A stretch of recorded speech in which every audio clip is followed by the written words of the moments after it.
Okay. Let's try this again.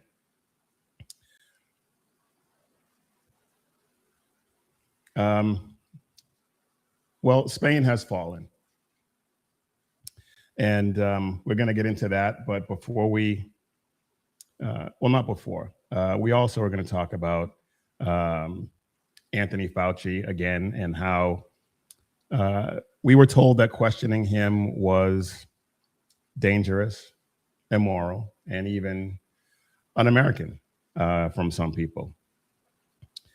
And he famously claimed that an attack on him was an attack on science itself. But when the science was finally faced with questions about things he documented in his own words, under oath, the science pleaded the fifth. So we're going to get into all of that and more right after this. Conservative media done right. You're listening to the SHR Media Network.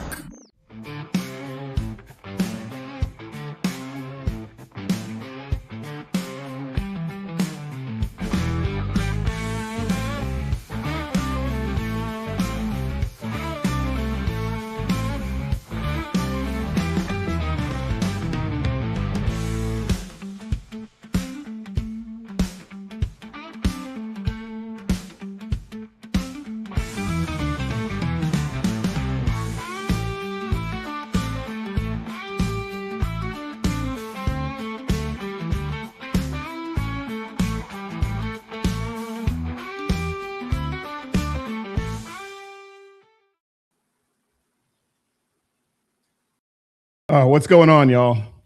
Welcome to the Mission Ready Men briefing right here on the SHR Media Network, where faith in God is the standard and masculinity is not toxic. There is no such thing as toxic masculinity.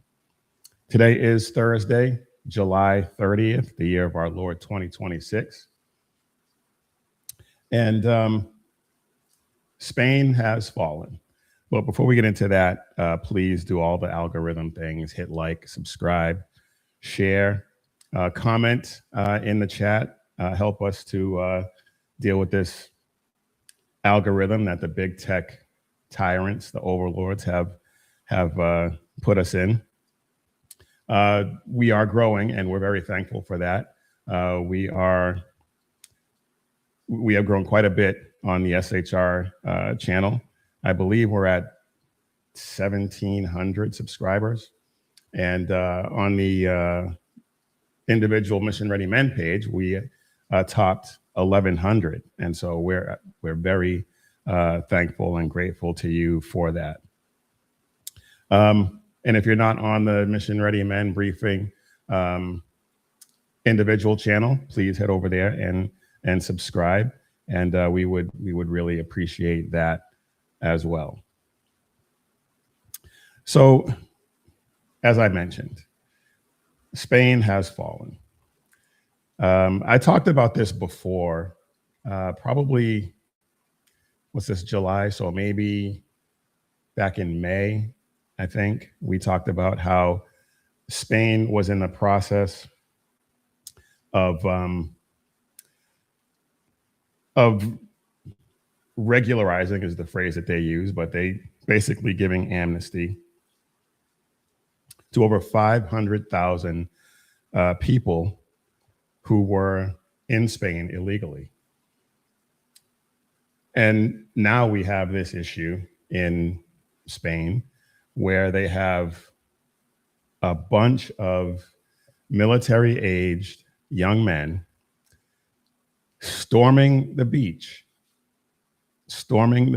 in Ceuta, which is a territory in North Africa under Spanish control that basically is a cordoned off area of Morocco. But from there, once they cross that line, they can get into Spain and they can fan out all over Europe, which is, I'm sure, what they are planning to do. But let's take a look at what they have going on over there right now. I mean, the images are just crazy. But let's take a look at this.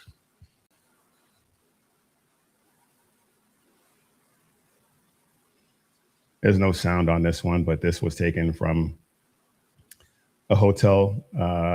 Looks like a hotel on that beach, where you can see all of these military-age young men basically just marching, invading Spain. It's ridiculous. And I mean, the images that you see from this are just devastating. Here's another one. Yeah, let's take a look at this one too. Different angle.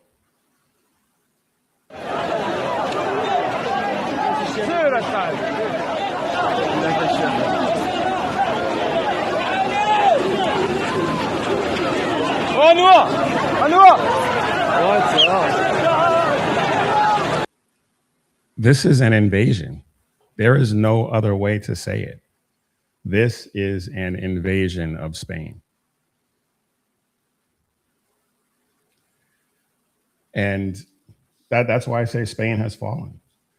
You have the Prime Minister of Spain, whose name escapes me at the moment,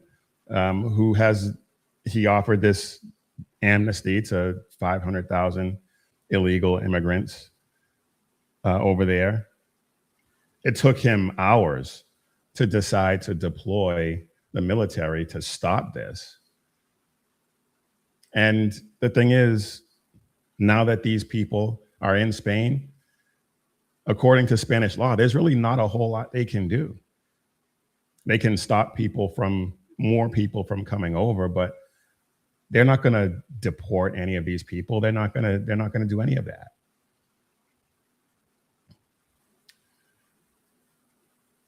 And of course, the people of Spain have been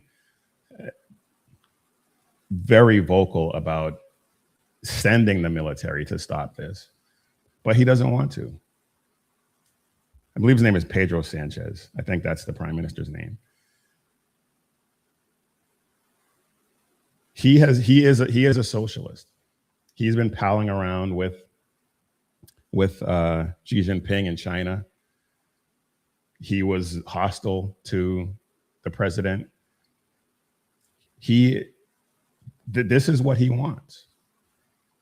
This is what he wants.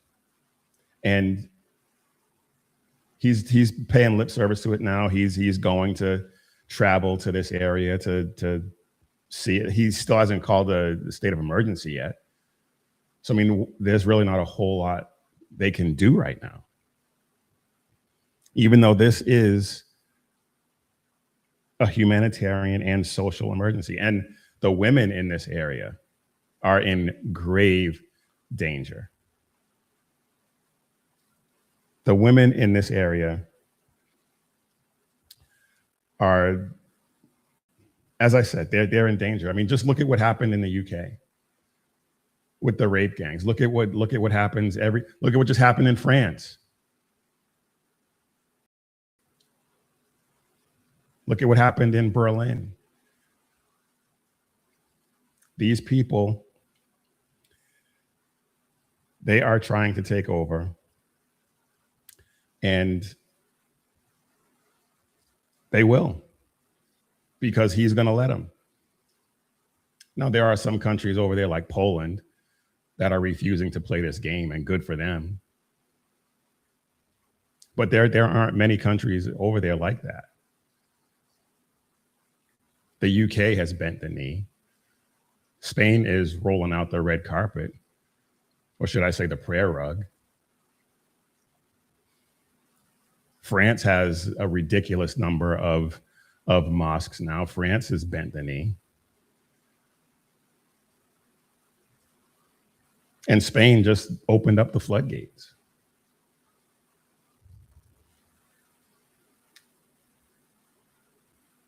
Last week, there were 1,500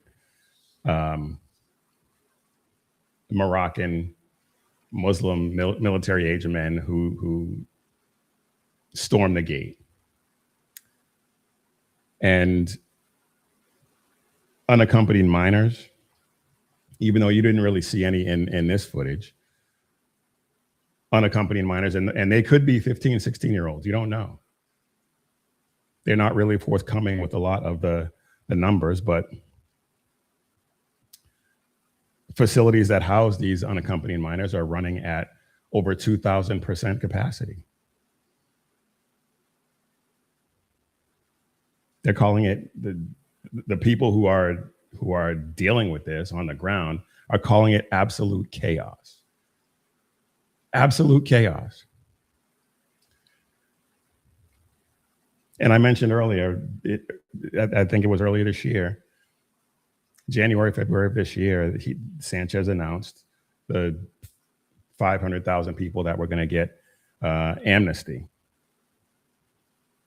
And more than 1 million people applied to get that amnesty before the deadline hit. What are the chances are any of those people are going to get denied? None. They're all going to get that amnesty. And so is it any coincidence that you're seeing all these people storm the gates? Is it any coincidence? When they found out that they were going to just hand out free stuff to these people, is it any coincidence that we're seeing this influx of people into Spain? When you signal, we saw it with Biden. He basically told people, come. And what did they do? They came. When you tell people that the floodgates are open, when you tell people to just come on in and we will take care of you, is it any wonder that they start showing up in droves? He claims he's committed to mobilizing all the resources and working with Morocco, but Morocco has historically not done anything to try and stem the tide of this invasion. What we're seeing right now, we're seeing it because there's just so many at once. But this has been going on in Ceuta for a long time now. A long time. And don't think for a second that these people are just going to stay in Spain. I alluded to it earlier. Europe does not care about its borders. And so these people, some of them are going to stay in Spain, yeah, because Spain is very friendly. But they're going to fan out into the UK, also a friendly state. And they will fan out to France and Germany and all the other friendly countries that are out there that don't mind inviting this threat into their borders, that don't mind putting their women and children in danger. And so this is Spain. It's not just Spain that's fallen. It's not just Spain that's fallen. This is Europe is in the process of collapsing completely.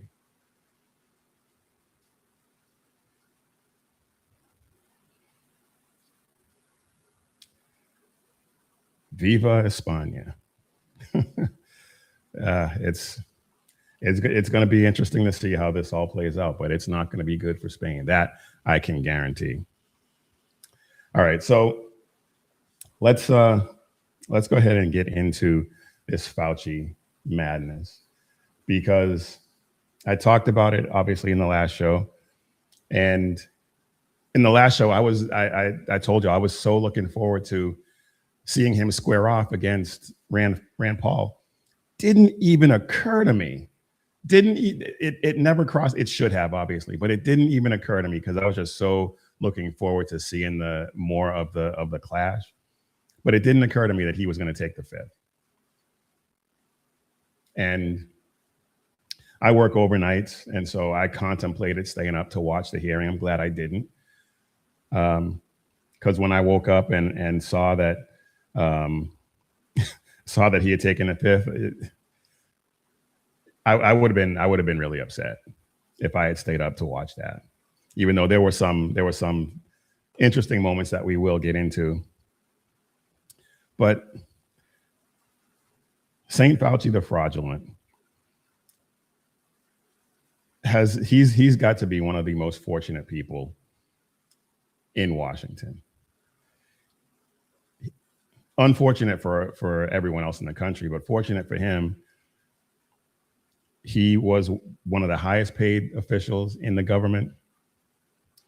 He got a full presidential pardon as Biden was walking out the door. And now he gets to plead the fifth. And he pled the fifth 111 times. 111 times. Now, something else that occurred to me after the fact, and I wonder about this. I wonder what the tactical significance was of Rand Paul releasing the diary ahead of time, giving him a chance to consult with his lawyers and get his pleading of the fifth in line. I wonder if, because from my understanding, he didn't need to disclose any of this beforehand. So I wonder if it had been, if it would have played out any differently if he had held onto it until the hearing and then hit him with all of his words and see what he would say.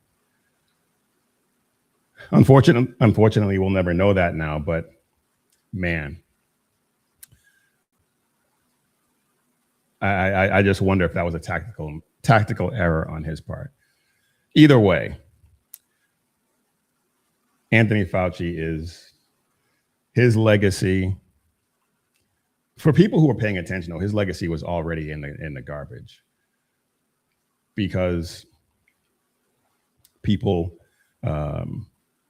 forget that he's been around for a long time, and he was instrumental in he was there during the whole AIDS epidemic, and the things that he did with testing AIDS medication and all of that. He was responsible for so many more deaths back then. And now with what happened with COVID, Anthony Fauci is, I believe, one of the most prolific serial killers ever, if not the. He is responsible for more death and destruction than just about anyone, except for maybe people like Stalin and Hitler, and of course all of those heads of state. But aside from that, is anyone responsible for more death?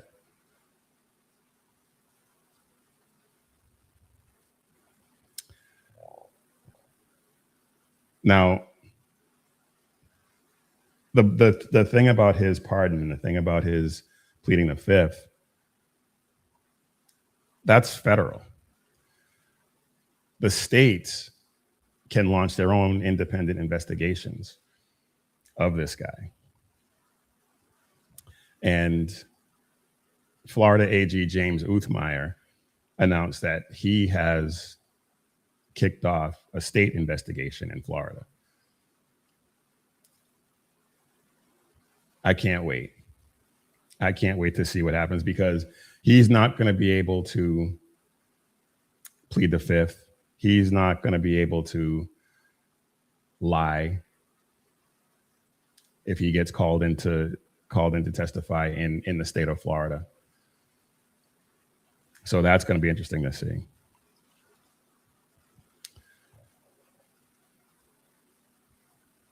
And there were 18 other states, or 17 other states, 18 states, including Florida, that signed this, what's called a coordination letter.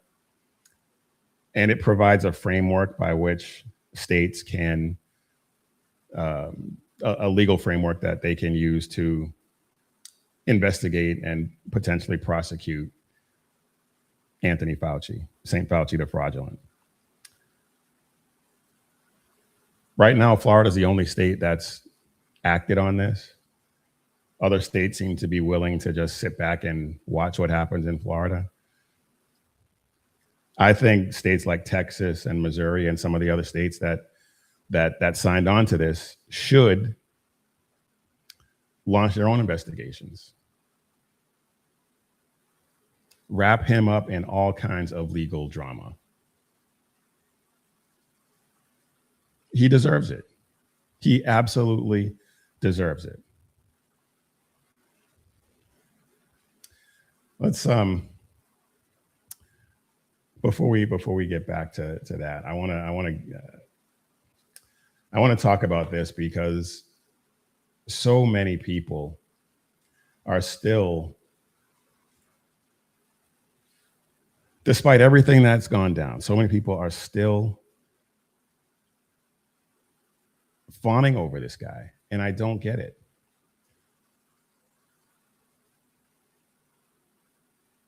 Who is the TMZ guy? Harvey Levin. Harvey Levin had this really heartfelt plea, I guess you would call it.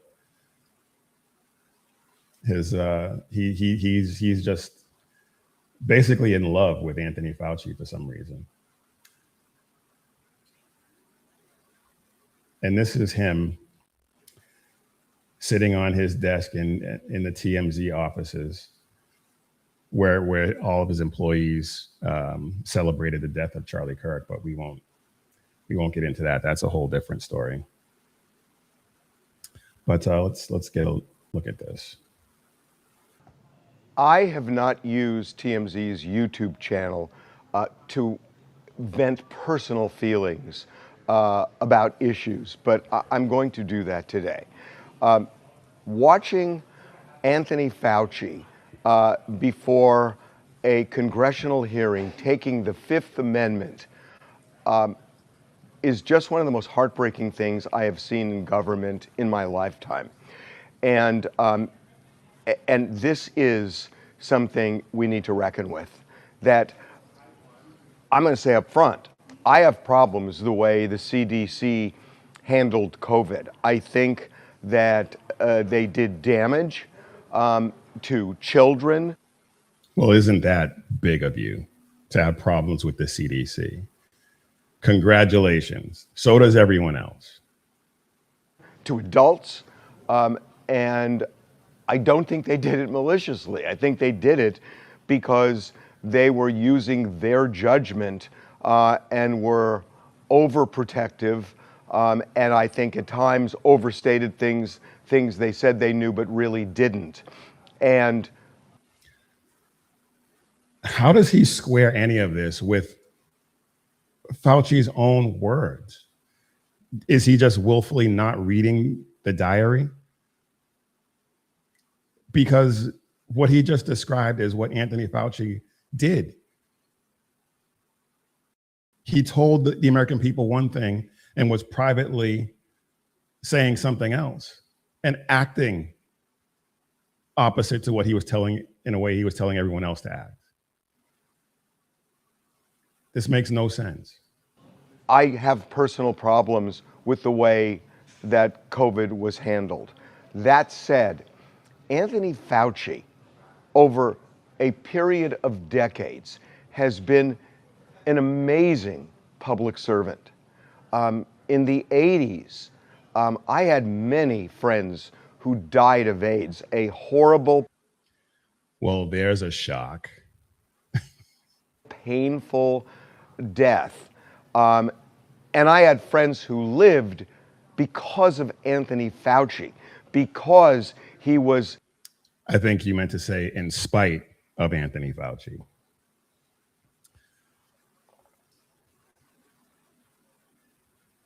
He's not the only one. There were Richard Blumenthal. He had this fawning statement in the hearing about Fauci. I'm not gonna play that, but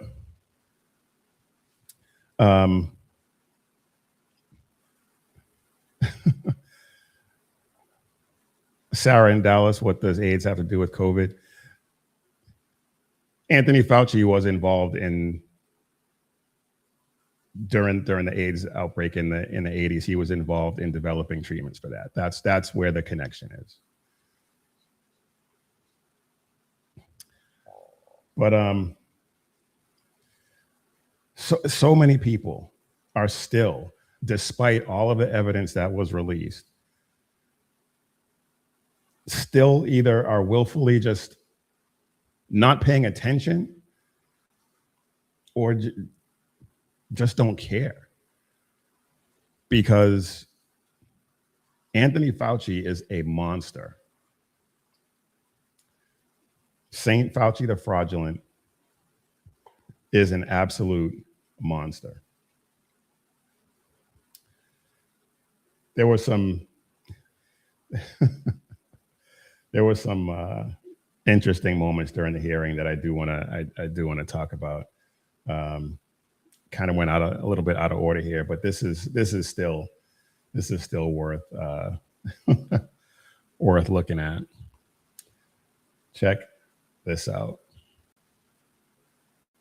On the advice of counsel, I respectfully decline to answer based upon my rights under the Fifth Amendment of the Constitution. In the red folder on your table is a copy of Section 192 of Title II of the U.S. Code. Your counsel has been provided a copy as well. That section makes it a crime for a witness appearing under subpoena to refuse to answer any questions pertinent to the question under inquiry. Do you have that in front of you? On the advice of counsel, I respectfully decline to answer based upon my rights under the Fifth Amendment of the Constitution. Let the record record that the witness has refused to answer whether there's a folder in front of him based on his Fifth Amendment right. Wow. Josh Hawley had another funny exchange with him that along those same veins, but he took it a step further. And Rand Paul, he did slap him down a little bit later on, but check this out. Let's try something. What day of the week is it today? On the advice of counsel, I respectfully decline to answer based upon my rights under the Fifth Amendment. Look at his face. He knows. He absolutely knows he's full of it right now. He absolutely knows. He's smirking because he knows he's full of it. But he does it anyway. To the Constitution. What color tie are you wearing? On the advice of counsel, I respectfully decline to answer based upon my rights He knows it's silly. He knows it is absolutely ridiculous. under the Fifth Amendment to the Constitution. What color's the carpet in front of you? On the advice of counsel, I respectfully decline to answer based upon my rights under the Fifth Amendment to the Constitution. Let's just get one thing straight. You don't have any rights under the Fifth Amendment because you've been pardoned, as you very well know. As the Supreme Court has been clear for a century and more, Brown versus Walker, 1896, when he has been pardoned, he may not stand upon his privilege. You know that. Your lawyers sitting behind you now shifting nervously in their chairs. They know it. This isn't about the Constitution. This isn't about the law. This is about contempt. Contempt for this body and contempt for the American people. And make no mistake, he has absolutely nothing but contempt for the American people. He has nothing but contempt for you. That's why he was telling you to inject this experimental substance into your arm. That's why he was telling you to social distance. That's why he was telling you not to gather for Christmas and Thanksgiving. That's why he was telling you not to, all the while he was having dinner parties with a bunch of celebrities and going out and living it up. Because he was getting rich, he couldn't care less about you. And that much is obvious. It has been obvious from the beginning. And it's something that I said in my old podcast that I had back then. I was saying the same thing.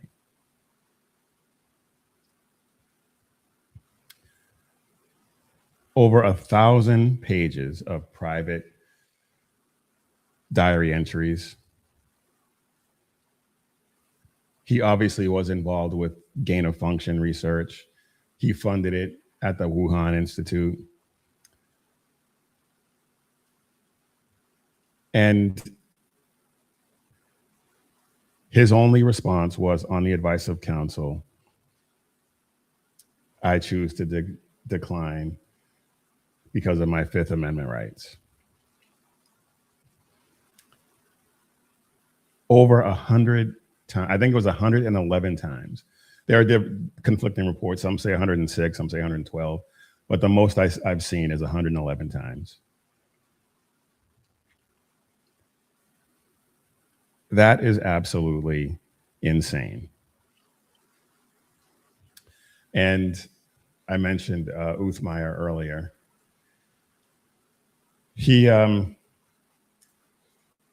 His statement where he announced he launched this campaign, this investigation, he says, Fauci's lack of candor to Congress is unbelievable. My office is launching an investigation into Dr. Fauci. It's past time we get to the truth of what happened during COVID. Well, yeah, it is way past time. It is way past time. And honestly, I want to see this happen. I am not sure that we're actually going to get any answers, frankly. He's not going to cooperate. It's going to be a legal battle. He's 85 years old. Who knows? Who knows if we're ever going to get any answers, because this is going to be a legal battle that goes on for a long time. It's going to be interesting to see how it plays out. Rand Paul is trying to hold him in contempt. I mean, contempt of Congress is kind of serious, but so many people have been held in contempt and nothing has happened. Eric Holder was held in contempt.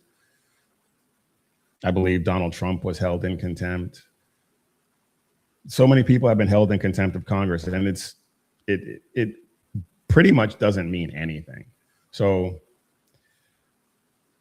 big deal.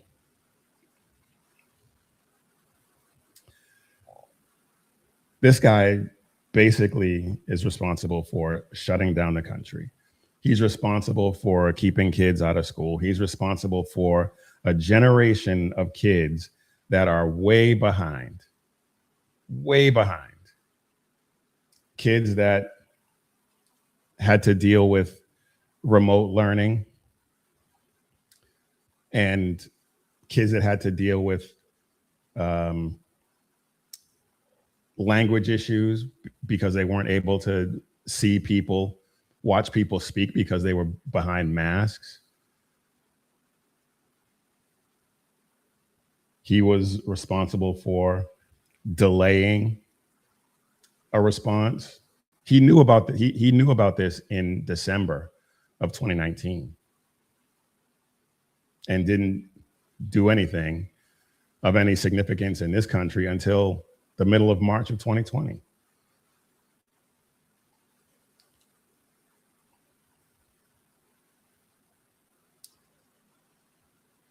The diary is public.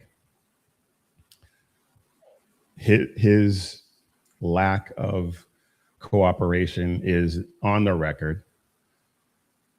And the investigation is ongoing. We'll see. Like I said, I'm not sure what is going to come of it. I'm hoping he is held accountable in some way. We're just going to have to wait and see if we get anywhere. I'm hopeful, I'm prayerful that that we get some kind of justice meted out against him. I mean, he deserves he deserves it all. He deserves all the justice. Make of that what you will. But anyway, we let's take a break and get a word in from our sponsor. And our sponsor for today's show is Patriot Mobile. And who you do business with matters. And we switched to Patriot Mobile. Patriot Mobile is America's only Christian conservative wireless provider. We absolutely love it. When we finally made this switch, we wondered why we didn't do it sooner. You can actually understand the customer service people that you deal with. And they're based right here in the United States, and it is awesome. They support causes that you support, and pro-life, pro-family, pro-freedom causes. And right now you can get a free month of service if you use promo code Jackson, patriotmobile.com/Jackson, or call 972-PATRIOT and use promo code Jackson. Stop funding companies that fight against you and your values. Visit patriotmobile.com today. All right, so another kind of evergreen topic these days is Zohran Mamdani. And this guy, he just can't get out of his own way. And for as much as I can't stand him and wish he was not mayor of New York City, it's kind of entertaining to watch. Maybe not so much for the people of New York, especially the people who are very well off, but it's still fun. 960,000 names and home addresses were released in a searchable database by Mamdani's Department of Finance.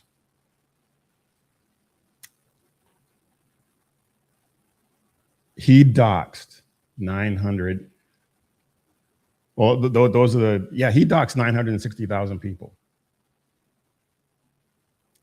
Now, the initial claim was there's only going to be 31,000 properties, and 17,000 people would get this pied-à-terre tax that he talked about when he doxed a billionaire in that stupid video. He calls it transparency. His supporters call it transparency, but all it is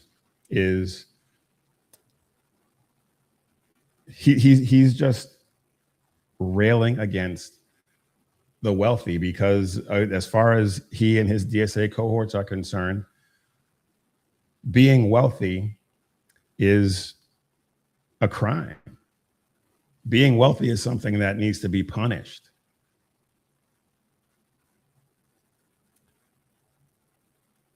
And this 960,000 name database that he released,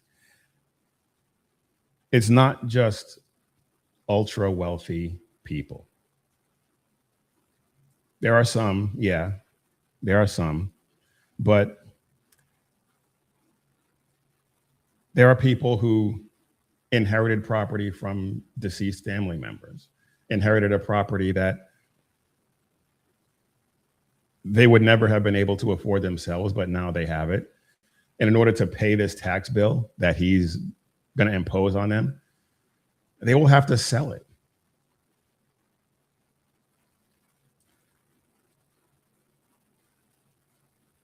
Zohran Mamdani hates, absolutely hates wealth, except his own. His family is pretty wealthy, and it's fine for him because he's a Muslim. It's fine for him because he's an Islamo-socialist, an Islamo-communist. So that's fine. It's different when they do it.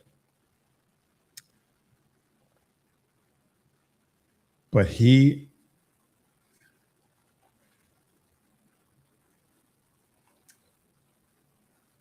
I'm trying to find the actual database.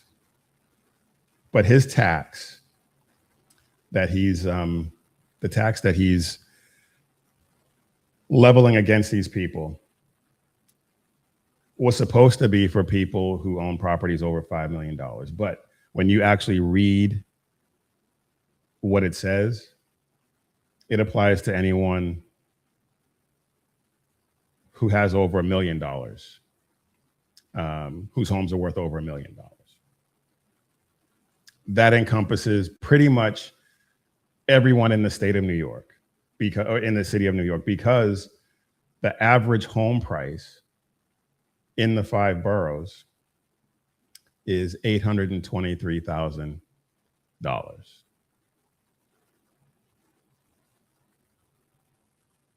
And so you pretty much can't find a house, a home in New York that isn't, if it's not a rent controlled apartment, it's going to be $1 million home.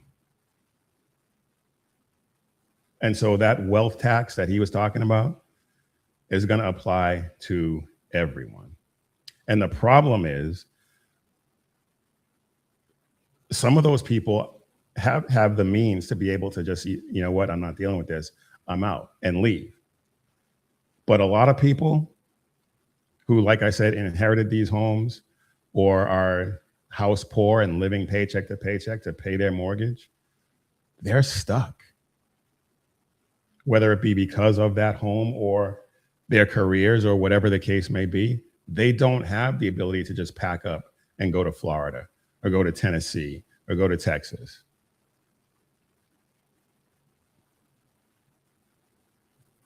And he, as I said, he doesn't care. Because as far as he's concerned, unless you're a Muslim,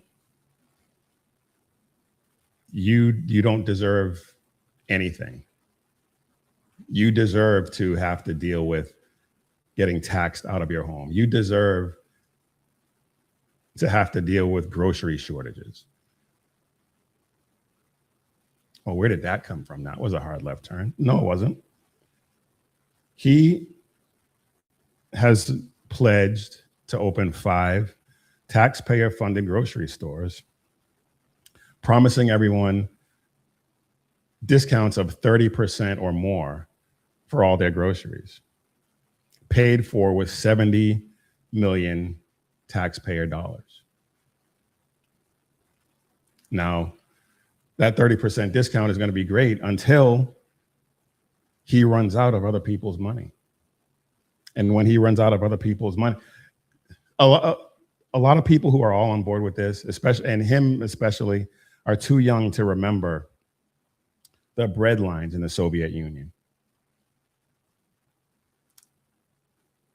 The Soviet Union, and there are places here in the States too, which we'll get to, had state-run grocery stores. And they set the prices low so that people could afford them. But what happens is, and these DSA lunatics are just economically illiterate, what happens is when you set those prices artificially low, demand is always going to outpace the supply, which is how you get shortages. And then the retailers can't afford to keep operating at these losses, and so they close. And then if it reaches that point, and it hasn't happened already, that's when you start to get rationing. And in order to preserve what little inventory is still available. Meanwhile, he and his jihadi communist allies are living large, while the infidels live in squalor and hunger. The very squalor and hunger that he is purporting to want to eliminate. But everything that he's doing right now is only going to exacerbate that.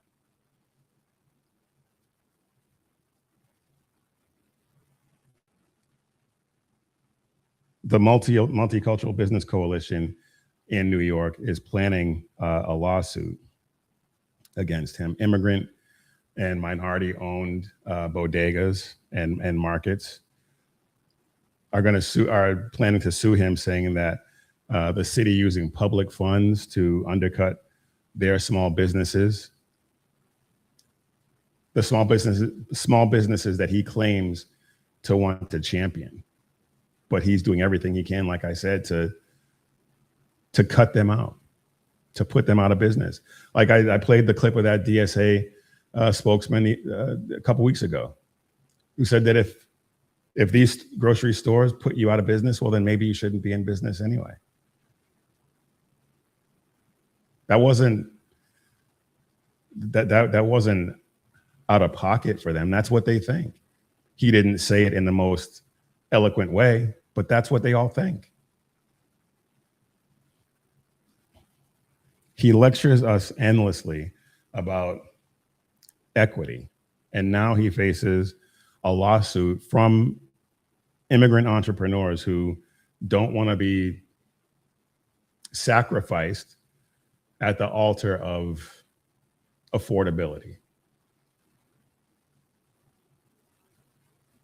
And it never works out that this stuff is affordable. In St. Louis, they had the March Community Market, failed. Kansas City, Missouri, KC Sunfresh, failed. Chicago, Yellow Bananas, the Yellow Banana Venture, 6 Yellow Banana supermarkets, failed. People would go in and the shelves would be empty, and what little food was on there was rotting and out of date. And all of those stores eventually closed. It's a classic leftist, socialist, communist move. Promise all the free stuff. Promise all the cheap stuff. Not realizing that somewhere down the line, somebody pays, and eventually that line is going to get to the consumer. And by the time it reaches the point where the consumer is paying, the consumer is destitute.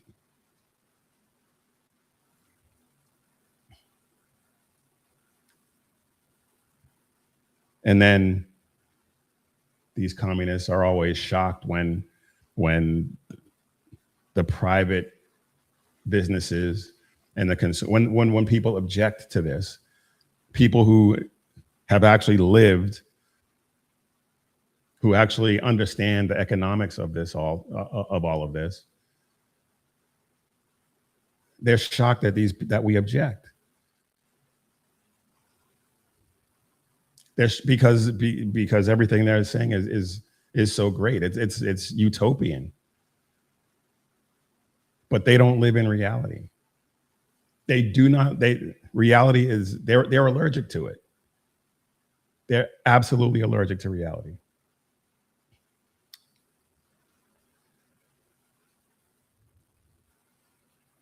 And the reality is that this is going to be a disaster for New Yorkers.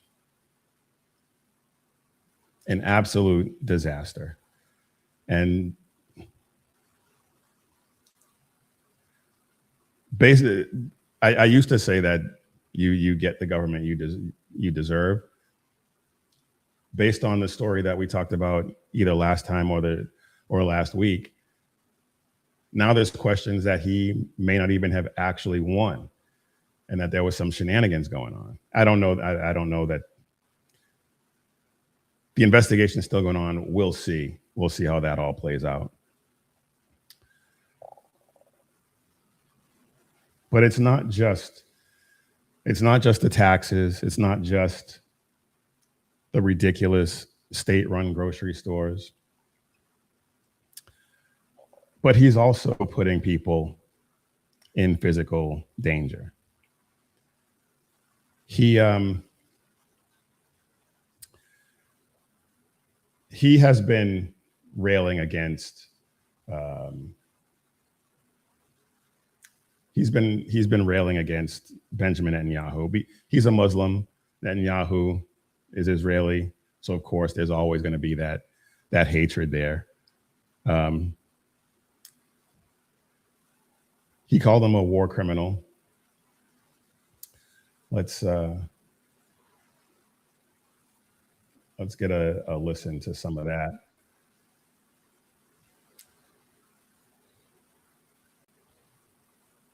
Benjamin Netanyahu is a war criminal, the architect of a horrific genocide, responsible for the killing of more than 73,000 people. As I've said, I agree with the ICC that Benjamin Netanyahu should be arrested and tried for his crimes, as I do for anyone else charged by the ICC. My administration has reviewed every avenue available under applicable law to determine whether New York City could execute the International Criminal Court's arrest warrant. He wants to arrest Benjamin Netanyahu so bad. Anyone with any common sense knew as soon as he said he wanted to arrest Netanyahu. That was one of his campaign promises, I think. And anyone paying attention, like I said, with any common sense, knew he had no authority to do that. But here he is trying to finagle his way out of reneging on a campaign promise. If Benjamin Netanyahu came here, it is clear that we do not have the independent legal authority to enforce this warrant. So he doesn't have the authority to enforce the warrant. We all knew that. What he did when he realized that he didn't have this authority was he called for people to get out and protest when Netanyahu arrived in town.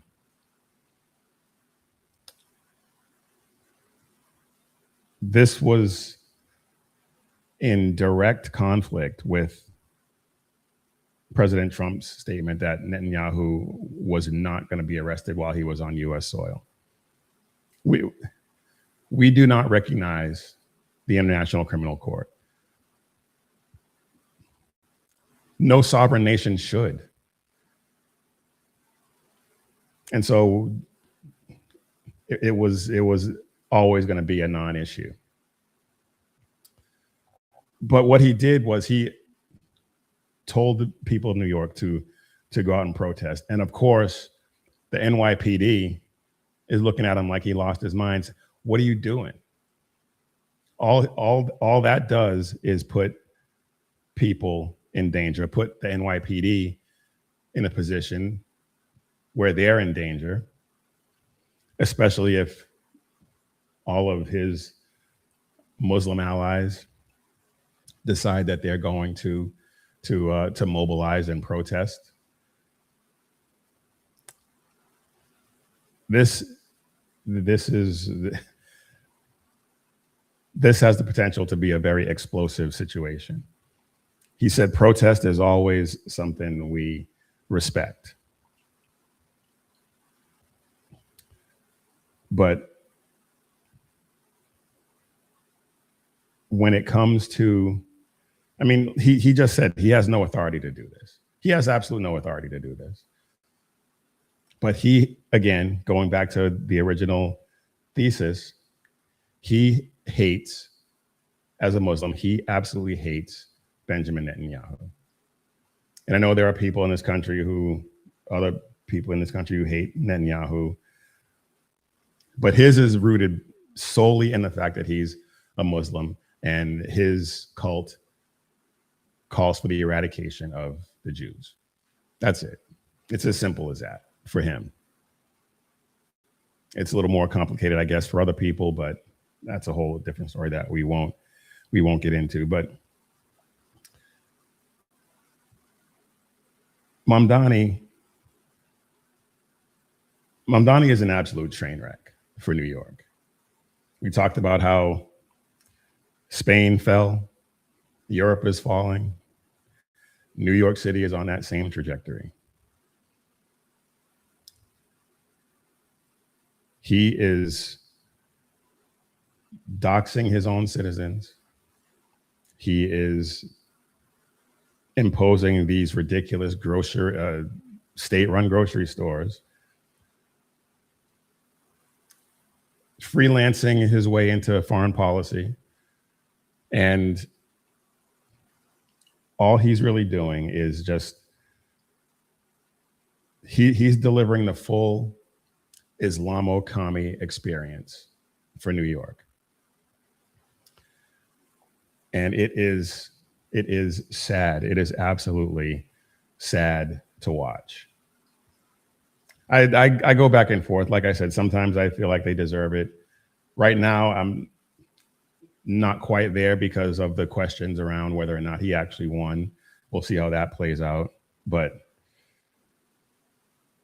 Mamdani in New York right now is an absolute mess. An absolute mess. And I'm going to be praying that they work it out.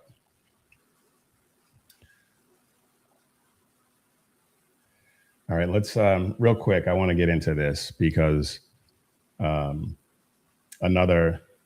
political train wreck. James Talarico. We've talked about him quite a bit over these past months. He is a ultra progressive pastor in training, and somehow he keeps finding ways to step on rakes like it's his job. He has so many controversies right now surrounding his campaign.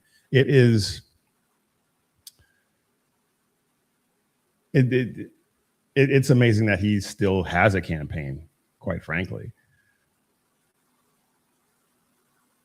He has controversies with regard to Epstein money.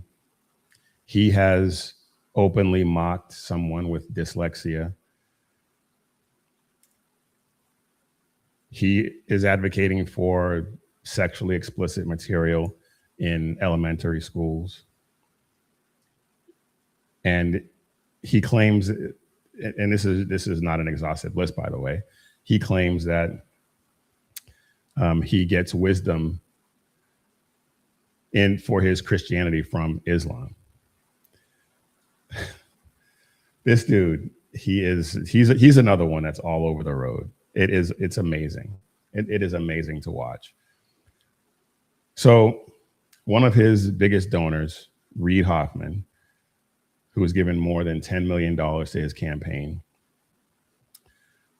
while Talarico talks about the Epstein class, Reid Hoffman is a big player in the Epstein files and is implicated in some wrongdoing. That should be enough to derail his campaign, because nothing says I want to protect children like taking millions of dollars from a guy who vacationed repeatedly on Epstein Island and wrote notes back and forth with him about the girls. There's that. And he also has, he endorsed Bobby Polito, who is I don't know. I don't think he's been convicted, but he has been implicated in being a pedophile. Then there's this dyslexia joke. And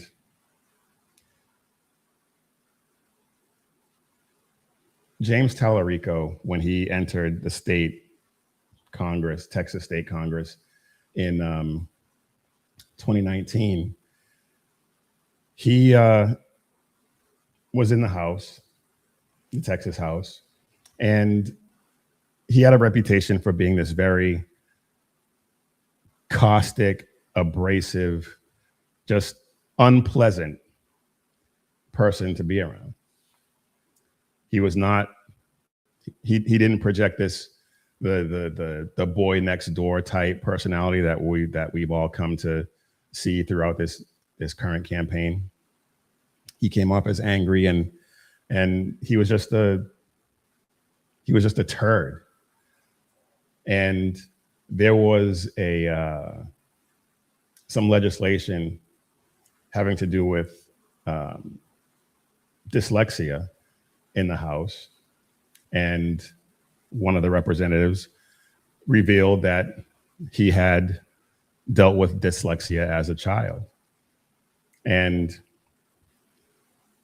during a media interview, Talarico, or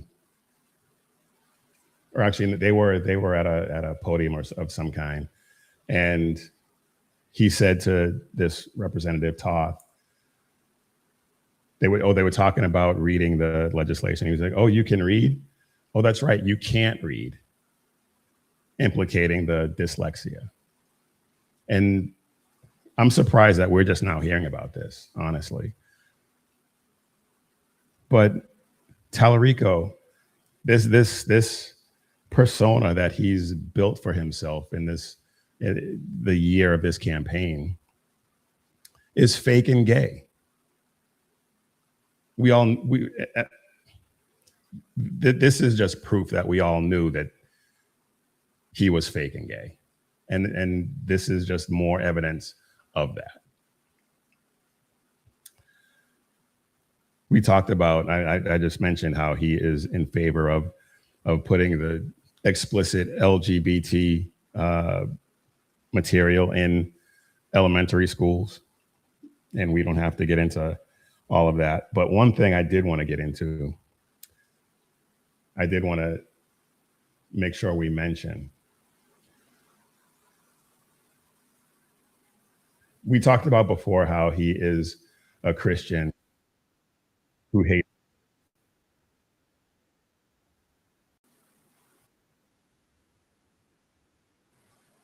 I don't know what's going on there.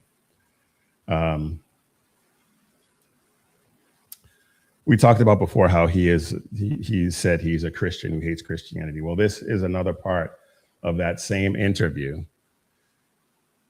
And he said this. Keep in mind, this guy's supposed to be a Christian in seminary, but I know personally that I've learned as much about my faith from Salman's tradition, from the Islamic mystics, from poets like Rumi, as much as I have from Christian authors and Christian writers. I know personally that he's learned as much from Islamic mystics as he has from Christian authors. What about the Bible? How about that?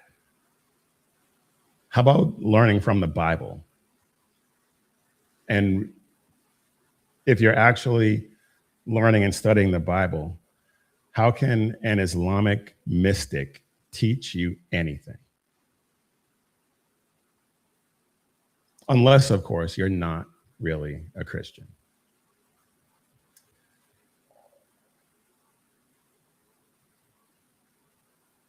I think we may have played this clip before as well, but this is another one that this guy, I just can't wait for him to lose.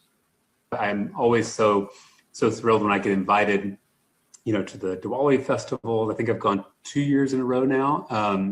And, also have gotten the chance to speak at some of our local mosques. And I find such wisdom and comfort and inspiration from faith traditions all over the world. And I find that they're all kind of equal pathways to truth. That's.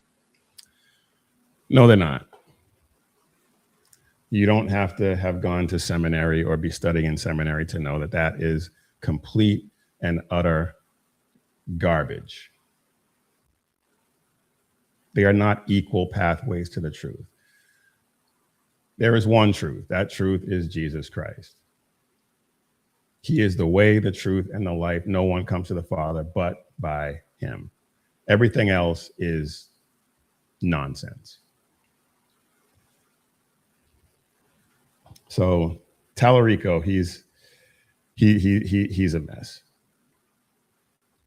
If you're in Texas and you haven't heard any of this, please dig into James Talarico. If you're even considering voting for him because you don't like Ken Paxton, do some digging. Because this dude is going to be an absolute disaster in the United States Senate. All right.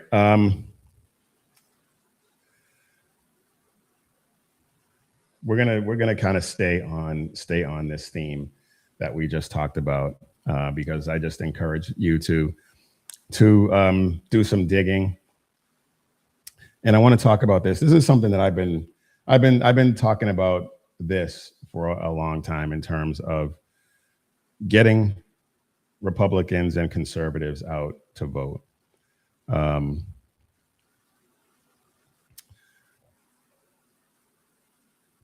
Christians, for some reason, seem to believe that not engaging in the political process is somehow righteous, I guess. And then others, if it's just from a constitutional or conservative point of view, they think that being disengaged is staying true to the whole separation of church and state thing. And that is a myth that has been perpetuated for quite some time. And it's not just a myth, but it's a lie. That whole separation of church and state thing is, and we've talked about this before, it has to do with a line in a letter that Thomas Jefferson wrote to the Danbury Baptist Church. And for some reason, people have taken that. Separation of church and state appears nowhere in the Constitution. It is not a constitutional principle in any way, shape, or form.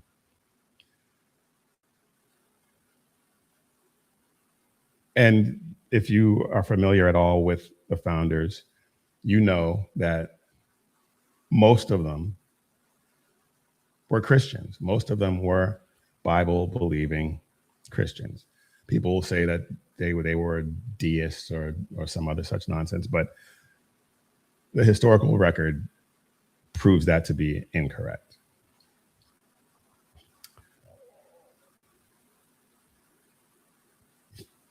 So Christians seem to want to use that as justification for stepping back from political life, political engagement, but it is not a constitutional concept, and that they believe that somehow means that religion should stay private and that politics is of the world. But what happens is it creates a vacuum in the public square that the enemy is all too willing and eager to fill. And that concept is neither what the founders envisioned for this country, and it is not what Scripture requires of us. Engaged Christians have historically shaped justice, shaped mercy, shaped ordered liberty. The Constitution does not have a wall of separation. The First Amendment, all the First Amendment does is forbid Congress from establishing a national church and prohibiting the free exercise of one's religion. And for some reason, people don't seem to understand that the Bible is the inspiration for much of the Constitution. And it is quoted the most in our founding documents, quoted more than any other text or author. And Jefferson's letter to Danbury in 1802 was a private metaphor, not constitutional text or principle. And it was written to reassure them that the federal government was not going to establish a state religion or interfere with their faith in any way. That's it. And so they focus on that, but then they don't focus on another letter written by John Adams in 1798, where he's writing to the Massachusetts militia. And he says that our Constitution was made only for a moral and religious people. It is wholly inadequate for the government of any other. And I think we can see the fruits of that, because the country has taken this secular turn, and the Constitution was made for people who actually believe in God. And those two things they're not compatible. They're not compatible at all. And that's why we're dealing with a lot of this stuff that we're dealing with now. John Adams warned that without morality or religion restraining human passions, that the Constitution's cords, according to him, would be broken.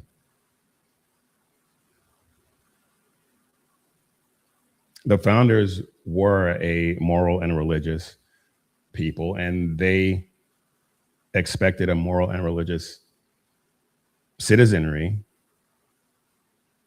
to be in place to sustain this experiment in self-government. They did not envision this secular, godless public square that we're seeing today. They would never have envisioned that. Just like I said before, they would never have envisioned us being so willing and accepting of Muslims into this country and allowing them to just run roughshod over everything that they built. They would never have allowed that. They started the Navy to stop that.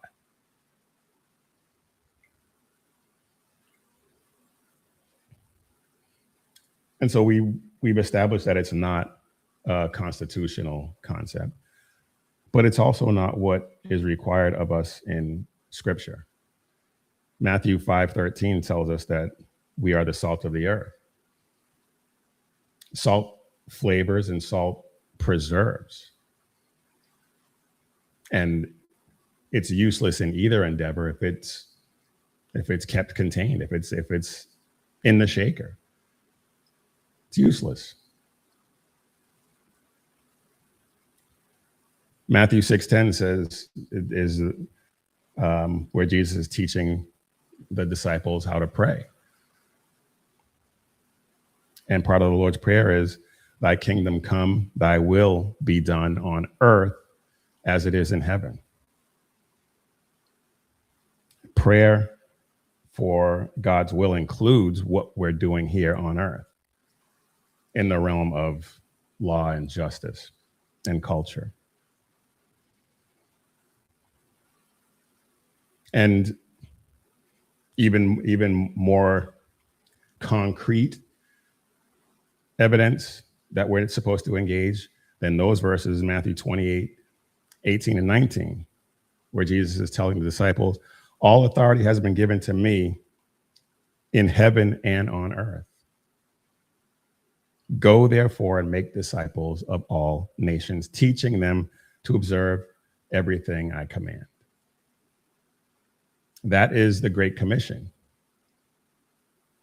So you can't retreat from political engagement if you're actually being obedient and following the Great Commission, following the command to go and make disciples.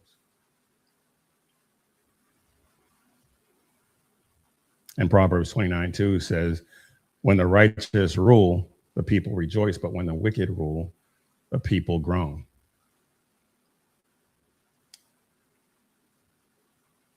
You can't have righteous influence and leadership if righteous people are not going to get out and engage and vote and take up these positions.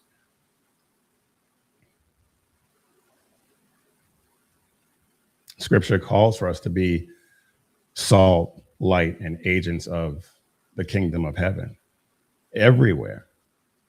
That includes political engagement.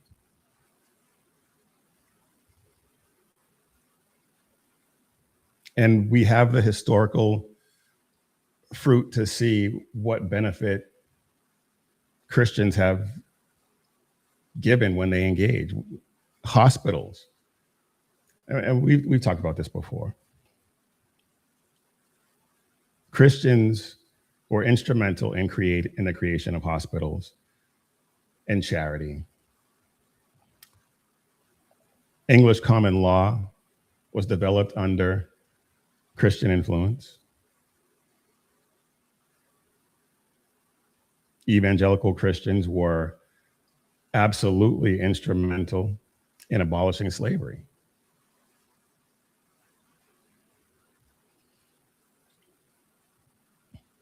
Christians, they supplied the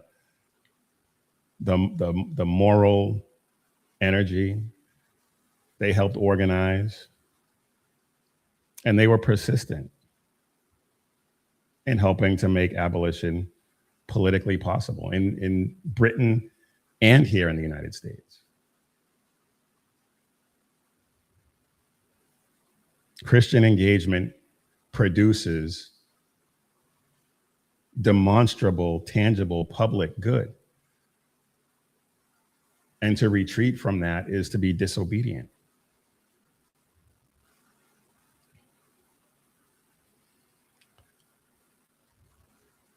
The separation narrative has led a lot of believers to abandon the influence that the founders just assumed, and Scripture commands of us.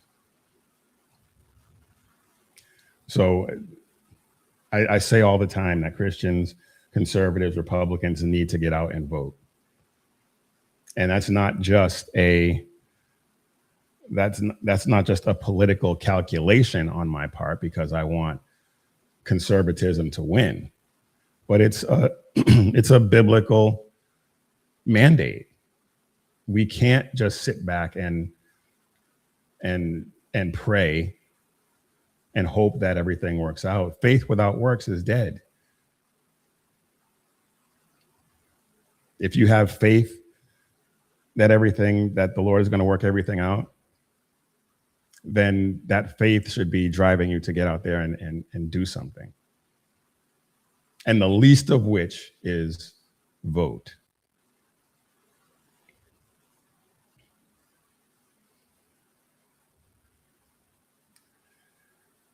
All right, we got a few more minutes, and I want to end on something. I want to end on something a little lighter. I haven't paid much attention to the chat, but I thank you all for being here. I appreciate each and every one of you, whether you are a supporter or not, whether you agree with me or not. Thank you all for being here, and thank the moderators for holding it down in the chat. I appreciate you all as well. All right. Before we get you out of here, I want to get into this, because this was, I wanted to make sure I actually talked about this, because this one, I literally laughed out loud when I saw this. And I lost the page, but let's, oh, where did it go? Come on. I hate it when I have so many tabs open, because I end up losing some stuff. But here we go. This one, this one, I don't even know what to say. I don't even know what to say. We talked about Graham Plattner before he dropped out of the race, and they replaced Graham Plattner with a guy by the name of Troy Jackson.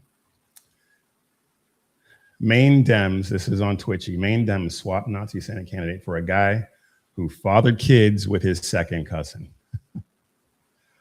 Wow. So Troy Jackson and his wife were high school sweethearts, and they are second cousins. I believe her mother is his father's cousin. I think that's how it works. I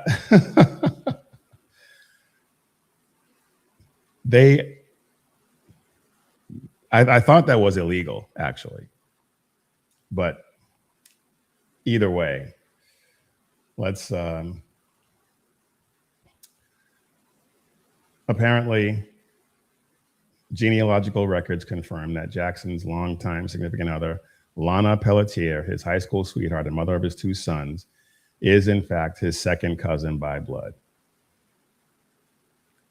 They share the same great-grandparents.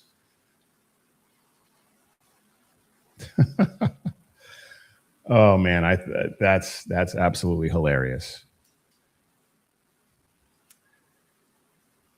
Now, people will say,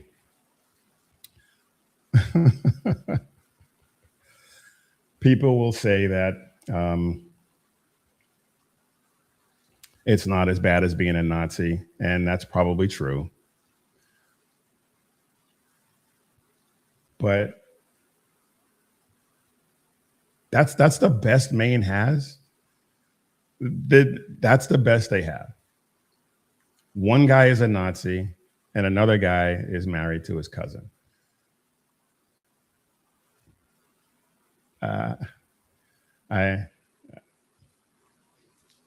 What do you say to that?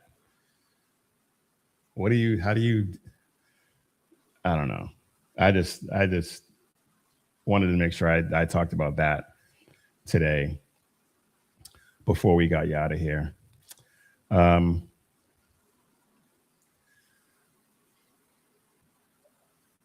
There was one more I wanted to get into, but I don't know if we're going to have time. We only got 4 minutes left.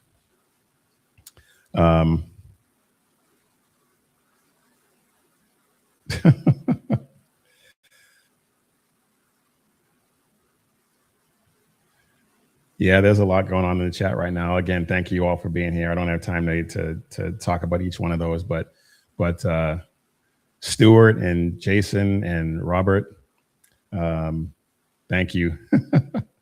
Thank you for your contributions. Yeah, if I had more time, I'd talk about each one of your comments, but I don't have the time right now. So maybe we'll get into it next time when you're in the chat. But again, thank you all for being here. That's going to go ahead and do it for us tonight. I am Big E, and you have been watching or listening to the Mission Ready Men briefing right here on the SHR Media Network. We have a couple of hosts who have been off for a while. I'm not sure when they'll be back. We got Sackhead Sean and Jersey Joe. Sackhead Sean on Mondays and Wednesdays with the Edge of Liberty, and Jersey Joe, the Reaver of Common Sense, on Mondays and Fridays. Not sure when they're gonna be back, but we will let you know when they do make their triumphant return. We have BZ in the Berserk Bobcat Saloon. The saloon is open tonight. He will be on in just about a half an hour from now, so be sure and check him out. I'm sure he's going to have a ton to say. I'm sure it's going to be a banger of a show as usual. And Lyle Armstrong, Fridays and Saturdays, 7 p.m. Eastern, 4 p.m. Pacific, with Beer and Bullstein. I believe he's going to be back this week. I pray that he will be back this week. He was dealing with an issue, but he is on track to come back, I believe, tomorrow. So be sure to check him out. Like and subscribe to all of the great shows, and pray that we continue to grow and break through and reach as many people as we possibly can. But that's going to do it for us here tonight. We're not just here to fill airtime. We're here to equip Christian men and spread the gospel of Jesus Christ and carry the banner of faith, freedom, and hope into the next generation. If anything that we said here tonight resonated, please don't just watch, but share it. Share it with another man in your life. Bring him into the fight. And if you want to wear what you stand for, head over to missionreadymen.com, hit Shop 7 Armors, and check out all of our great designs. I talk about bold faith, true grit, and unapologetic patriotism. And while you're there, head over to the SHR shop and check out all the merch that we have for the guys that are on the channel and their shows, and the logo tee and everything else that we have over there. But that is going to do it. And when seconds count, the police are only minutes away, but the Lord is right there with you. So keep your prayers going up and your head on a swivel. God bless.